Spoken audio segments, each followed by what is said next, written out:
All right, what is up? I'm going to be going over the first 4 weeks of the preseason training that we're going to get into.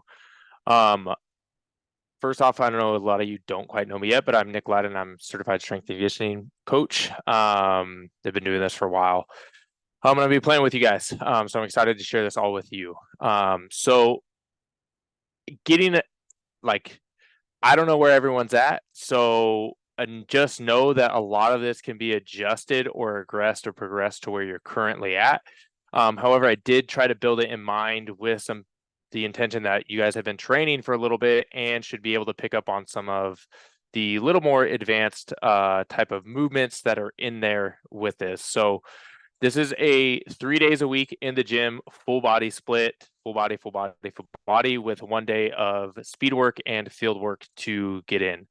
I did build this in mind as well, that trying to get this in and done within right around an hour. And if we're going to be sharing a space with large groups of people, that we'd be able to like cycle through this as well. And it shouldn't really impact what you're going to be doing. So you should be able to do it all together. Just have to kind of cycle through each little block that we're on. Okay. So the first day is a full body day. Like mentioned, the warm up, I'm keeping it really pretty simple, the same. That way you can get in, know what you're doing, and get warm, and then go right into the training session. Okay, so let's get into the first day a little bit. Okay, so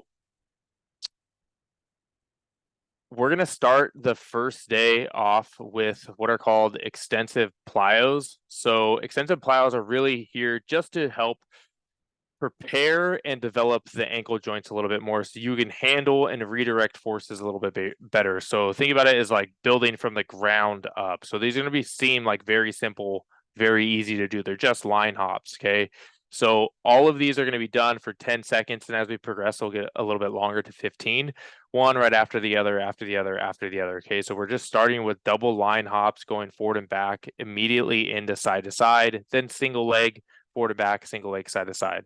Okay, the whole goal of this is to eventually train your foot and ankle so that it doesn't feel like it's stuck in the mud every time you step, right? We want it to feel bouncy and be able to get back and forth very quickly. So trying to minimize what's called the ground contact time. So being able to get back and forth very quickly instead of kind of having to load and absorb and be slow with it. Okay.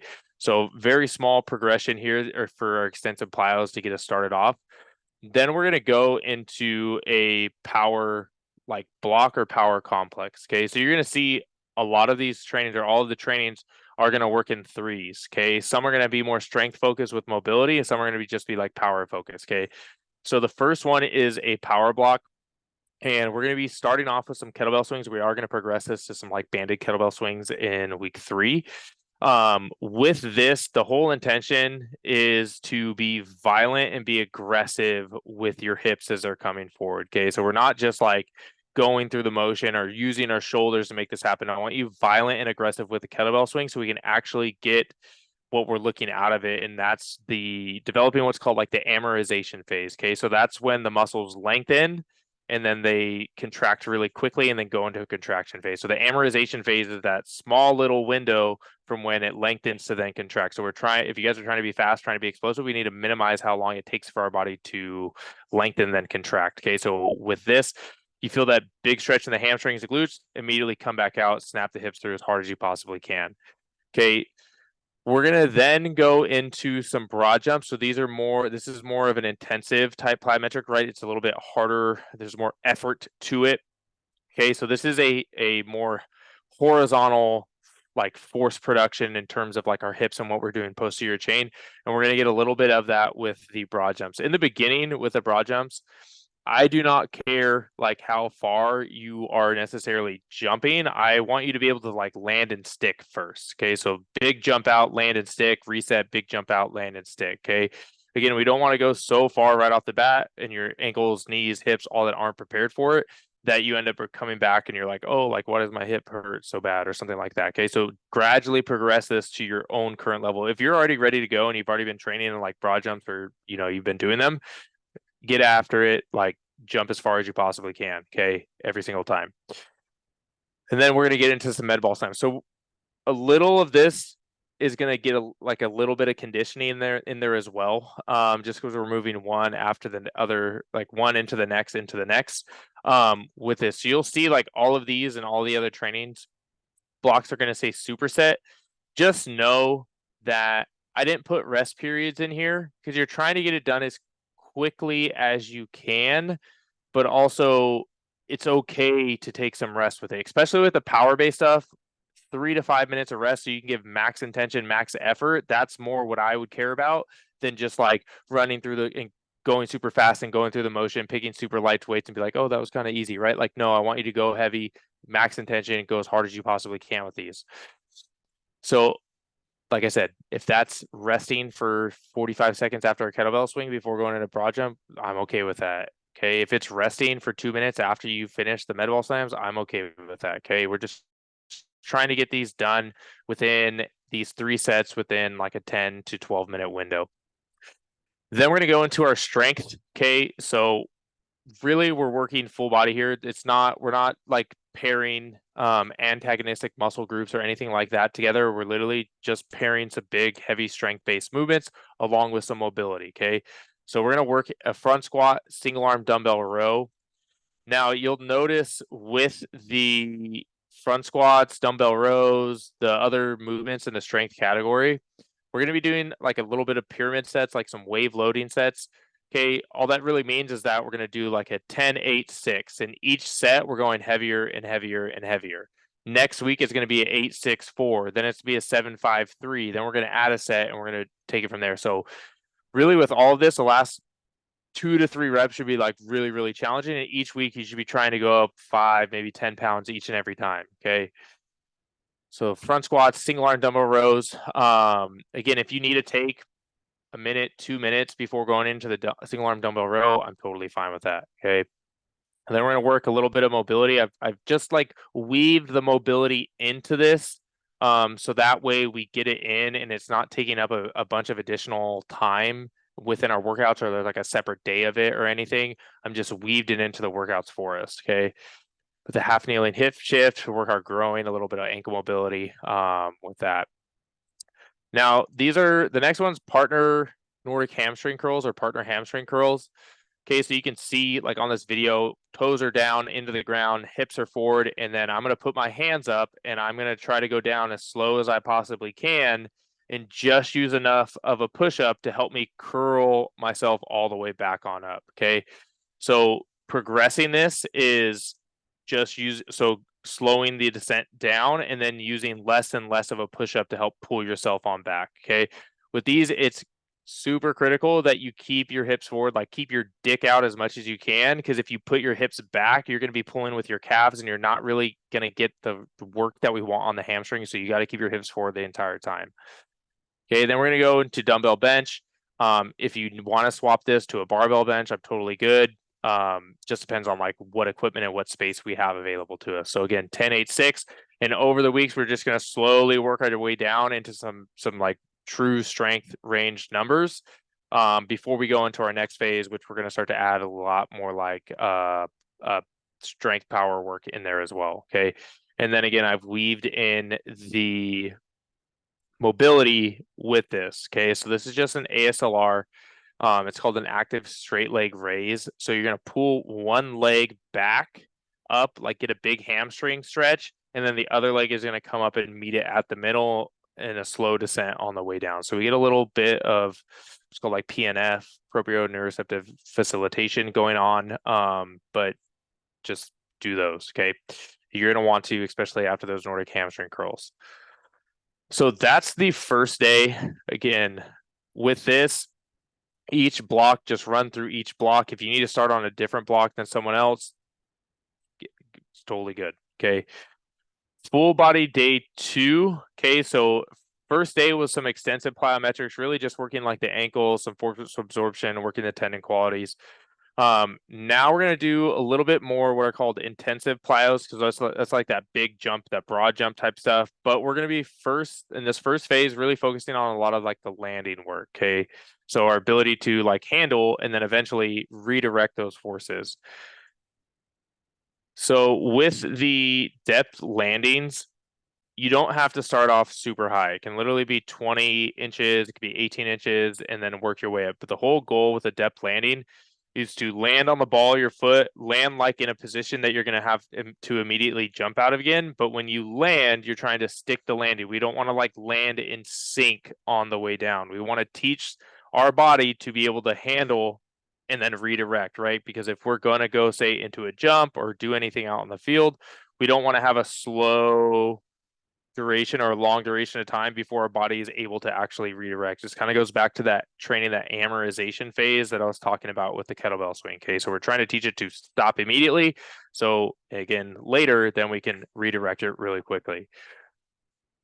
Same thing, working on the skater jump. This is working more the lateral plane. Okay, but what I'm really trying to work here is a lot of like hip stabilization, hip, knee, ankle stabilization. Okay, I don't care how far you jump. It could literally be a foot out to the side. As long as you're able to land and stick and sink down into about a quarter squat position, I'm good. As you are able to do that and you're not wobbling all over the place, then you can start to jump further and further and further with each of those, as long as you're able to stabilize and stick the landing.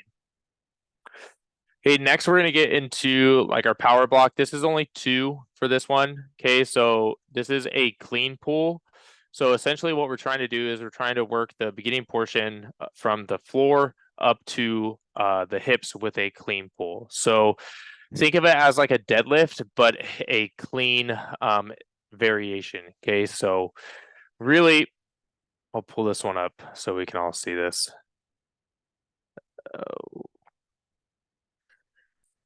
All right. So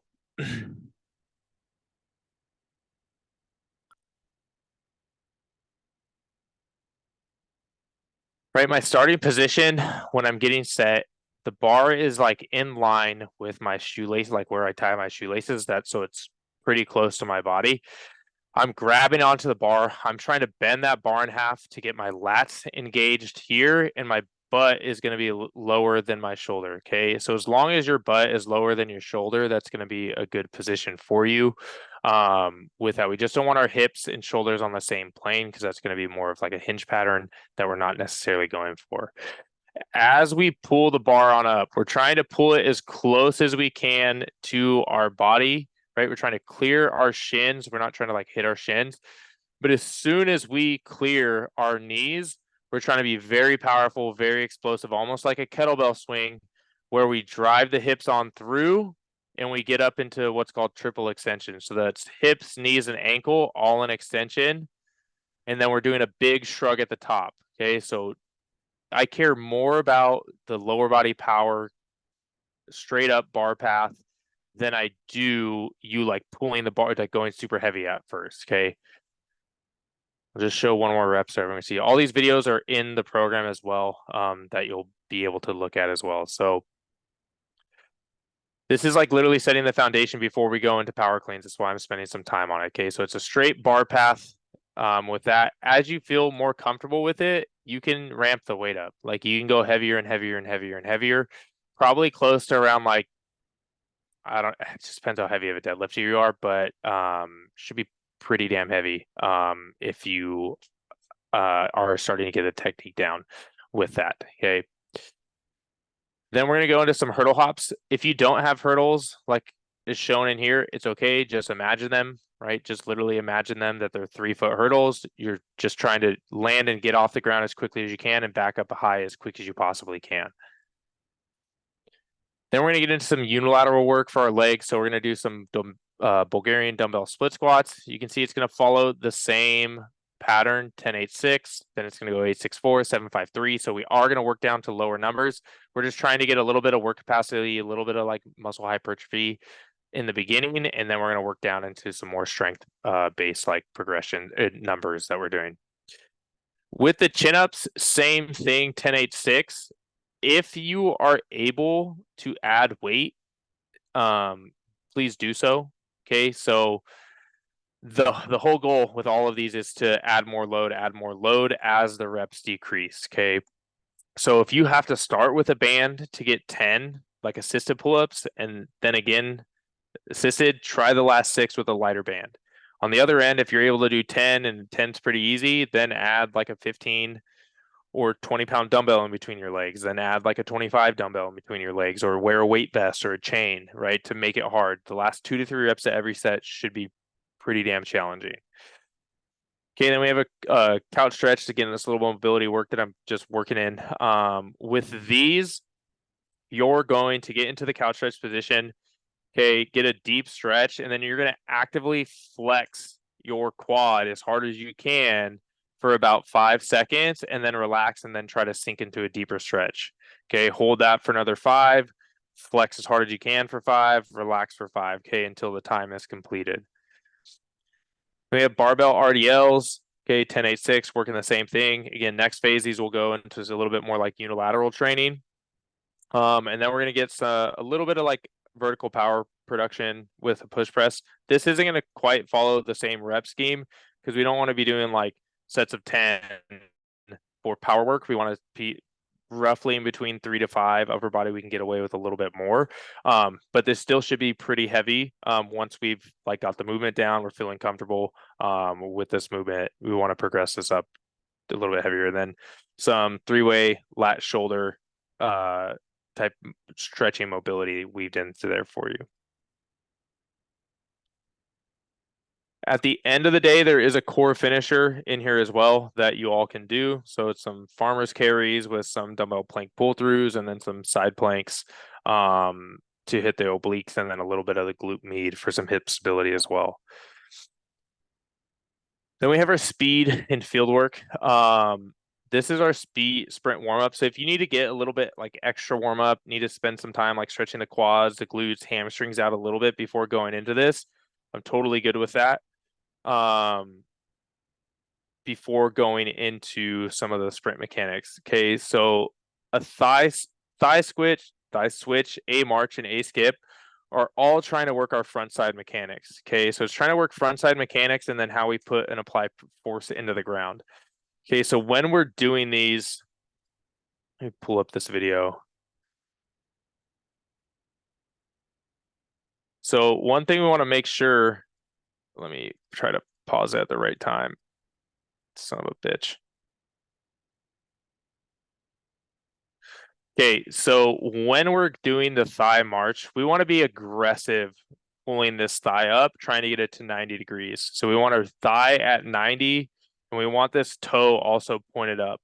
When you are punching back into the ground, so you can see how our other coach here, his foot is right in line, even slightly behind his hip. That's what we're going for. Okay, I want to teach you how to apply force into the ground behind your hip, especially during acceleration, because if we are putting force into the ground in front of our hip, we're going to cause a natural braking force each and every step. It's may be very small, but ultimately it's going to be taken away from how fast you actually are. If every step you have to take, you have to brake, right? So if I stepped here, that's a braking force. Then I have to wait for my hips to travel over my foot, and then I apply pressure again. So we're trying to take some of that out so you can apply force, and get faster every single time. Okay. So aggressive thighs up, and then you're punching into the ground hard on the ball of your foot right underneath or slightly behind your hip. Okay. We don't want to heel strike, and we don't want to be on our toes. So right on the ball of our foot. Then we go into a skip. We're just taking that. Now we're moving a little faster, a little more dynamically. Okay. C skip. We call it C skip. It's like a high knee butt kick. With this one, we're trying to work backside mechanics a little bit more. I'll just show you this real quick. Let me slow this down. So what I'm trying to do is teach you how to pull your legs through so we avoid unnecessary like hamstring injuries during sprints. You can see I'm up, right? Just like the A march, A skips, all that stuff, high knees. But what I'm doing is I'm trying to pull this knee up and bring my heel as close as I can to my butt. So when we get this running in full speed, you're going to have a very quick back cycle versus when you see athletes where they have a long swooping back cycle and their butt all the way comes all the way, or their heel comes all the way around and then back down. That's going to put our front side mechanics when we go into the next step at a little bit worse position, typically likely to land in front of the hip and heel strike and then have to pull with the hamstrings more, which over time can, if you're fatigued, can lead to increased risk of like hamstring injury. So if we can teach ourselves how to have a very quick back cycle, it's not only going to help our overall mechanics and being a little bit faster, but it's going to help reduce some of those hamstring injuries as much as we possibly can.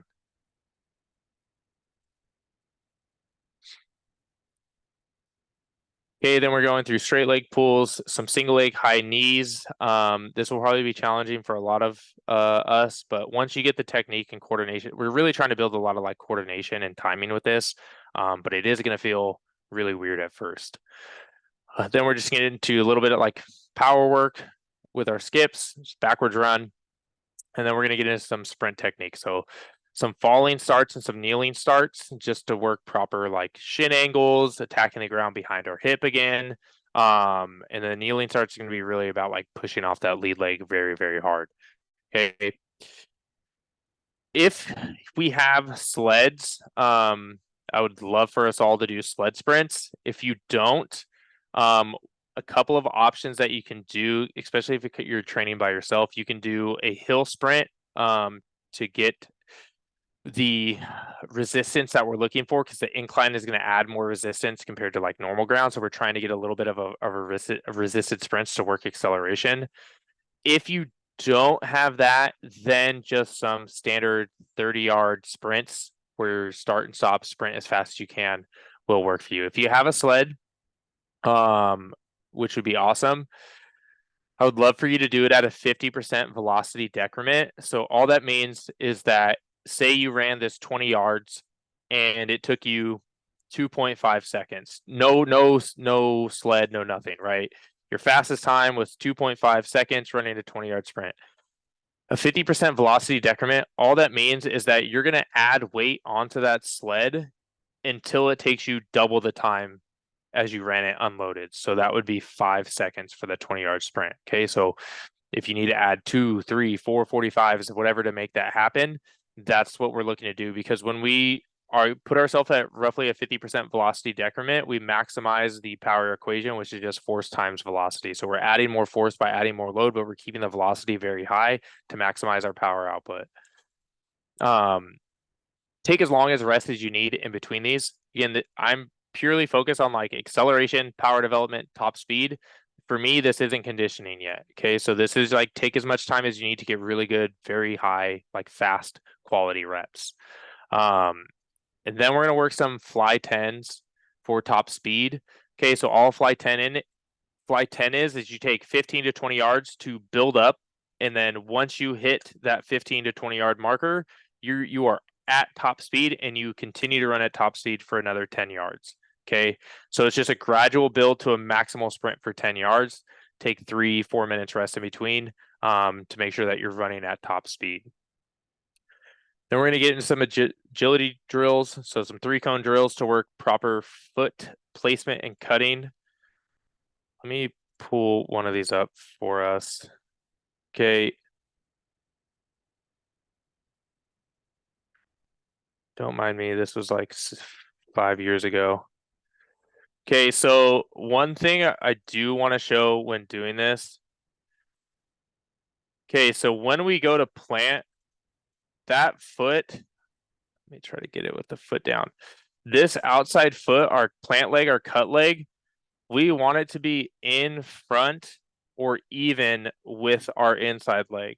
Okay, so when we have it in front or in line with it, it allows us to change direction a little bit quicker, because when we push off of this leg, we can turn this foot open and then our hips have a clear path to turn. If I had this back leg behind my inside foot, what I would have to do is I would have to take this hip and it would have to come all the way around my other hip. And that's typically what happens when you see people like bow, right? When we're trying to run straight lines. So if we can get this foot in line or slightly in front, you're going to have a straighter path with your hips to run a straight line, be faster with it. Okay. And then M cone.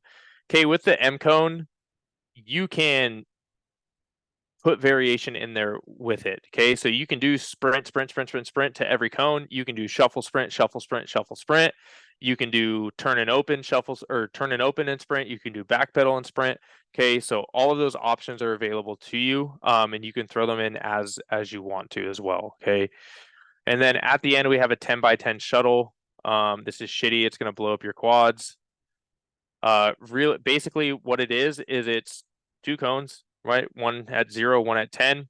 You go down and back 5 times as fast as you possibly can. Take a minute, minute to 30-second rest. So we're trying to work our alactic system for our energy systems, like so creatine phosphate or alactic, and then there's a glycolytic. So creatine phosphate is like 0 to 10 seconds. Our glycolytic system like runs up to about 2 minutes. So this should really take us like 20, 25 seconds. So we're really trying to work more of those, like being able to have quick bursts back to back with not a lot of recovery, and be able to do it again without our time or power or speed significantly dropping off. And then I'll go through the last day right now. Okay, the last day, now our plyos are we're gonna have one like extensive, let's add a little bit of dynamic like variety to it. Okay, so it's a skater to a single leg plate hop. So if you have like a platform, great. If not, you can just throw like a 45-pound plate on the ground and do that. But essentially what you're going to be doing is just single leg hopping and alternating from a skater jump to a single leg plate hop. Okay, with this, the goal when you're hopping is to not have this heel hit. Okay, you want to stay on the ball of the foot, and we don't want to see a huge heel drop. Okay, so always on the ball of your foot, not letting that heel drop all the way down. Then we're going to do some repeat broad jumps. So before we were just doing a broad jump, stick it, broad jump. Now we're going to add a little bit to it. Okay, so repeat broad jump. As you can see, it's just one, right into the next, right into the next, right into the next, jumping as far as you can. Okay, with these, you are going to have to jump a little bit higher, and not, if you shoot straight out in front of you, you're not going to be able to cycle your legs through quick enough in order to jump again. So you need to jump up and out at like a 45-degree. Okay, then we're going to get into some hang power cleans. If you've never done a power clean in your life, please opt for the jump shrug, and that's just working the hang. It's basically working the, I'll pull this video up. So a jump shrug would be working from the top of the knees, driving your hips through forcefully, and then jumping as high as you can. Okay, so that's all a jump shrug would be. There's a video associated with it. If you're a little more advanced, then I want you to go for the hang power clean. And we will work, this is 3 sets of 5 across the board. We will work down into like sets of 3 and 2, so we can load the bar up a little bit more. Okay, then we're going to work goblet lateral lunge. Pretty simple. Get full range of motion, get depth, keep that back leg straight. Okay, reverse grip, bent over rows. Copenhagen lifts for our adductors. Okay, so we can start to strengthen our adductors so we don't have any like growing or adductor tweaks during the season or anything like that. So we're strengthening those up. I'll give you a few substitutions and variations. So this is going to be the standard version where you put your foot on, you're in a side plank, and you pull yourself up with your adductor. If this is like too hard, or you like hurting your knee or anything like that, you can do a bent knee one, okay, where you put your knee and your foot along the bench and pull yourself up that way. Okay, and then if that's like too easy, all you do is increase the height. So you get a box that's a little bit higher, because now you're going to lengthen this down. That bottom position is going to be lengthened a little bit more with that box higher. Pull yourself up higher. If that's still too easy, you can go to a little bit higher. And if that's still too easy, you can put like a little 10, 15-pound dumbbell on your hip and go up from there. Okay, we have some slider hamstring curls with this. Okay, so this is like unloading the hamstrings a little bit, just more like body weight with this. If this is too easy, you can opt for a single leg variation, which there's some of those in the exercise demos. We got incline dumbbell bench press and then PNF chest stretch as well with that. So that is the training block for the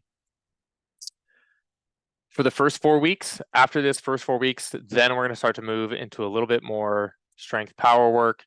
We're going to open up, put a little bit more like advanced plyometrics in there and things like that. But I'm excited for this. If any substitution type stuff, any questions that you have, please don't hesitate to reach out to me, and we'll handle it and we'll get you going. All right. Peace.